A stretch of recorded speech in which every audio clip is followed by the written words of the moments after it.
Olá, alunos, tudo bem com vocês? Espero que todos estejam bem. Vamos aproveitar o nosso período de reclusão para que possamos estudar a farmacognosia. Cada semana vou postar aula para vocês no AVA para que vocês possam entender direitinho o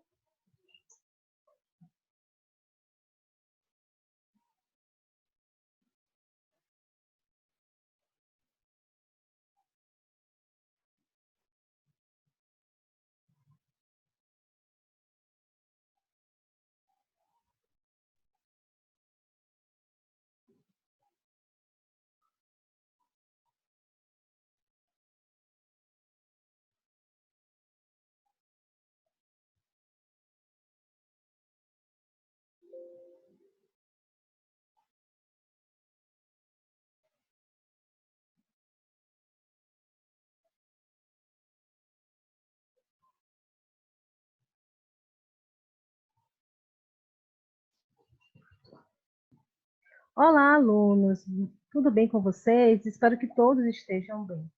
Vamos aproveitar o nosso período de quarentena para que possamos estudar a farmacognosia. Dessa forma, vamos aproveitar o nosso tempo para que a gente possa se dedicar ao estudo da farmacognosia. Toda semana postarei para vocês aulas no ar. Espero que todos assistam, gostem e possam tirar proveito a respeito dessa aula. Mas vamos começar primeiro com o nosso estudo da anatomia e morfologia vegetal aplicada a 1. Conforme nós já falamos em aulas anteriores, é muito importante, gente, que vocês possam conhecer a estrutura, as células vegetais, os seus órgãos, os seus tecidos, porque no processo de extração de produtos naturais, precisamos ter conhecimento, precisamos ter uma base a respeito da estrutura vegetal. Então, nada mais lógico do que começarmos com a célula vegetal e as suas inclusões, e as suas diferenças em relação à célula animal. Logo de começo, já falo para vocês que a célula vegetal ela possui algumas características importantes, o que difere da célula vegetal. A primeira é a parede celular. Então, podemos ver aqui direitinho, nesse slide aqui, em verde, essa estrutura que representa a parede celular. Vou falar um pouquinho dela nos próximos slides. Podemos também verificar a presença de vacúolos. Então, aqui podemos observar um vacúolo. E também plastídeos. O que são esses plastídeos? Vamos falar nos próximos slides, cada um deles de forma bem tranquila para que vocês possam entender. Mas, a princípio, parede celular, vacúolos e plastídeos são estruturas pertencentes às células vegetais. Vamos começar com uma parede celular. A parede celular, gente, ela é uma estrutura presente apenas nas células vegetais. Então, a parede celular vegetal. Bom, nessa parede celular, as células das plantas, elas são circundadas por uma parede rígida, composta, por exemplo, de celulose, que possui uma matriz, como, por exemplo, de outros polissacarídeos. A parede celular, gente, é uma estrutura permeável à água e algumas outras substâncias. Ela é responsável para conferir proteção contra a entrada de patógeno, bem como para manter a rigidez celular. Encontra-se externamente a membrana plasmática, que é composta por celulose e hemicelulose e pectina. A celulose ela é formada exclusivamente por glicose, por várias moléculas de glicose unidas através de ligações peptídicas, e é o principal componente das paredes celulares, responsável para garantir a sua arquitetura. E as funções dessa parede celular uma delas é a prevenção da ruptura da membrana plasmática. Além disso, ela contém enzimas responsáveis por vários processos metabólicos e ainda atua na defesa contra bactérias e contra fungos. Então, a gente pode ver aqui em verdezinho, podemos observar essa estrutura aqui. Percebam aqui, toda essa estrutura aqui é a parede celular. E a gente percebe que aqui é uma célula vegetal e aqui é uma outra célula vegetal. E elas estão se comunicando. Já já eu vou falar por que que ocorre essa comunicação. Bom, o que mais que a gente pode ver aqui? A parede celular, gente, ela pode ser classificada em parede primária e parede secundária. A parede primária, ela é encontrada em todas as células vegetais, sendo depositada durante o processo de divisão celular, mais precisamente na telófase. É bastante fina, porém resistente o suficiente para evitar uma ruptura possível. São formadas principalmente por celulose, hemicelulose e pectina, e apresentam cerca de 70% de água em sua composição. Além disso, encontram-se outras substâncias como glicoproteínas e enzimas. Bom, no outro slide eu falei sobre a comunicação entre duas células vegetais. Existe essa comunicação? Sim, existe. A parede celular primária, gente, de uma célula, une-se às células vizinhas através de uma camada formada principalmente por substâncias péticas, conhecidas como lamela média. Essa camada é dificilmente visualizada em microscópios tradicionais. Apesar da gente conseguir ver no microscópio tradicional ou no microscópio óptico a célula vegetal, a gente consegue identificar essa parede celular, a gente não consegue visualizar a lamela média. Teremos uma prática, com fé em Deus, quando voltarmos às aulas presenciais, a gente vai adiantar bastante a teórica, porque quando começarmos, a gente vai logo direto para a prática. E aí a gente vai ver, numa prática, numa microscopia óptica, a diferença de uma célula vegetal de uma célula animal, e a gente vai perceber justamente a presença da parede celular. Mas, além da parede celular primária, a gente tem a parede celular secundária. Essa parede celular secundária, gente, ela está localizada entre a membrana plasmática e a parede celular primária. Normalmente, ela é formada por 3 camadas distintas. A camada S1, a camada S2 e a camada S3, sendo a última a mais interna. As células com parede secundária apresentam-se mortas na maturidade. Então, a gente pode perceber aqui a estrutura de uma célula, de uma parede celular secundária, que é formada principalmente por celulose e hemicelulose, e cerca de 20% de água. Então, a gente pode perceber aqui a parede celular primária, a parede celular secundária, e essa parede secundária é dividida em 3 camadas, sendo a interna mais um S1, depois S2 e, por último, a S3. Frequentemente é encontrada lignina, que garante uma resistência ainda maior do que a resistência apresentada pela parede primária. Bom, a próxima estrutura, gente, são os vacúolos. Os vacúolos é uma vesícula grande, composta por uma membrana de camada simples, que ocupa 90% do volume celular. E sua função é o enchimento do espaço celular e também o processo de digestão intracelular. Ela também participa de vários processos metabólicos relacionados a diferentes funções e propriedades no qual essa organela está presente, depende do tipo de célula que ela se encontra.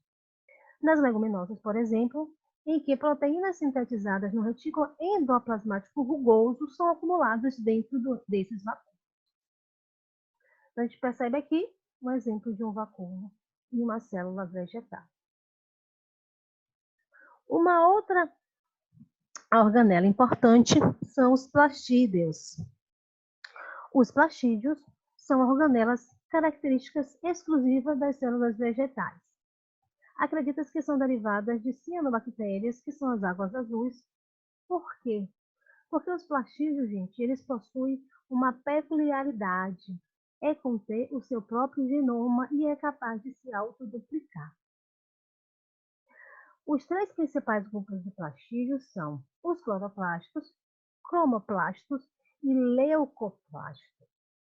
Os cloroplastos é de fundamental importância nas células vegetais. Por quê? Os cloroplastos, gente, eles têm pigmentos do grupo das clorofilas e, como vocês sabem, é responsável pelo processo da fotossíntese. Os cloroplastos também têm outros pigmentos, como, por exemplo, o carotenoide.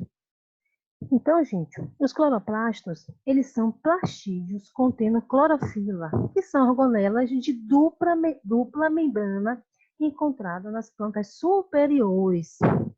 Um elaborado sistema de membranas no interior do cloroplasto contém o sistema fotossintético. Nós teremos uma aula só de fotossíntese e a gente vai detalhar esse processo e vamos estudar mais profundamente os cloroplastos. Os cloroplastos, gente, estão presentes em todas as partes verdes da planta, sendo encontrado em maior quantidade nas folhas. Bom, a próxima estrutura é a membrana plasmática. A membrana plasmática é caracterizada por ser semipermeável e ser seletiva, sendo responsável por controlar a entrada e a saída de água e de outras substâncias para o interior da célula. Ela está posicionada internamente à parede celular, envolvendo completamente o citoplasma. Ela é responsável, isso é muito importante, por coordenar a síntese da parede celular, no caso das células vegetais, e ativar proteínas receptoras, as quais transmitem sinais hormonais, regulando o crescimento e a diferenciação da célula. Então, a membrana plasmática, além disso tudo, ela contém ainda, como a gente sabe, proteínas, carboidratos, lipídios, colesterol, dentre outras substâncias também. Bom, o próximo é o citoplasma. O citoplasma, gente, é caracterizado como uma matriz fluida em que se encontra o núcleo e as organelas que estão contidas ali no citoplasma.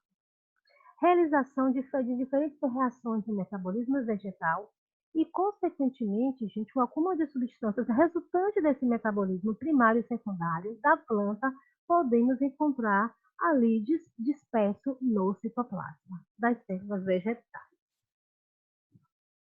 Uma outra estrutura presente é o citoesqueleto. O citoesqueleto também, gente, é presente em todas as células vegetais, formada por uma rede de elementos proteicos encontrados no citosol e também no núcleo. Então, o citoesqueleto no núcleo, gente, a gente percebe que é um grupo de proteínas filamentosas que tem diversas funções relacionadas a cada tipo de célula. E existem três tipos fundamentais de citoesqueleto: os microtúbulos, os filamentos de actina e os filamentos intermediários. Uma outra organela importante é o complexo de Golgi. O complexo de Golgi, gente, é um sistema de sacos de forma achatada ligado à membrana envolvido na modificação e empacotamento de macromoléculas para a secreção ou transferência para as outras organelas. Em volta, gente, do complexo de Golgi, vocês podem observar aqui, encontram-se numerosas vesículas de tamanho pequeno, envolvidos por membranas que transportam material entre o aparelho de Golgi e outros compartimentos celulares. Então, gente, esse complexo de Golgi, ele está associado à síntese dos compostos não celulósicos, óbvio, nas células vegetais, da parede celular. E dentre esses compostos não celulósicos, podemos citar a pectina e a hemicelulose para as células vegetais. Uma outra organela é a mitocôndria. A mitocôndria nas células vegetais, elas são organelas plasmáticas responsáveis pela respiração celular. Além disso, a mitocôndria, ela está presente nas células tanto animais como também nas células vegetais. A gente pode encontrar essa mitocôndria nas duas células. Ela tem um tamanho bem reduzido e ela também pode ajudar na formação de ATP. Uma próxima organela são os ribossomos. Os ribossomos, eles os ribossomos nas células vegetais, assim como nos animais, eles são responsáveis pela síntese proteica. Então, temos conhecimento que muita coisa que acontece na célula, quase tudo que acontece na célula, existe a formação de proteínas, e são os ribossomos que são responsáveis pela formação da proteína ou que são responsáveis pela síntese proteica. Uma outra organela é o retículo endoplasmático. O retículo endoplasmático das células vegetais, ela está incluso no citoplasma próximo à membrana plasmática, permeando toda a célula e também junto ao núcleo. O retículo endoplasmático, gente, ele está associado à comunicação celular, contribuindo para a distribuição de substâncias. Então, algumas substâncias elas são distribuídas através do retículo endoplasmático. E, por último, temos o núcleo. O núcleo, gente, da célula vegetal, ela contém a maior parte da informação genética da célula, desempenhando um papel fundamental na organização e na duplicação celular. O núcleo contém os ácidos nucleicos, que são responsáveis pela reprodução, responsável pela formação de proteínas, regula o metabolismo celular. Então, podemos verificar o núcleo nessas células vegetais. Bom, gente, então a aula de hoje, só para que vocês possam entender e gravar, vimos as organelas presentes na célula vegetal e também vimos a membrana, a parede celular, perdão, vimos a parede celular das células vegetais. Vimos os vacúolos, os plastídeos, que são estruturas específicas das células vegetais. Espero que vocês tenham gostado da videoaula. Essa foi a primeira videoaula. Então, as próximas, com certeza, serão ainda melhores, serão bem melhores. Obrigada pelo tempinho de vocês e até a próxima.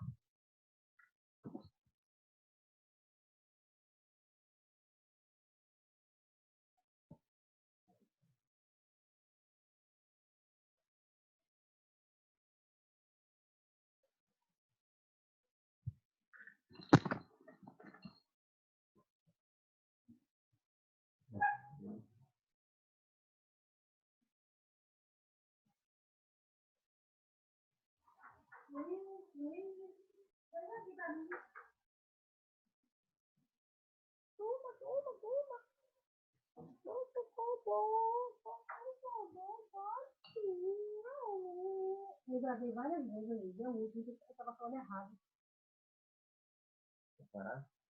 Eu já parei.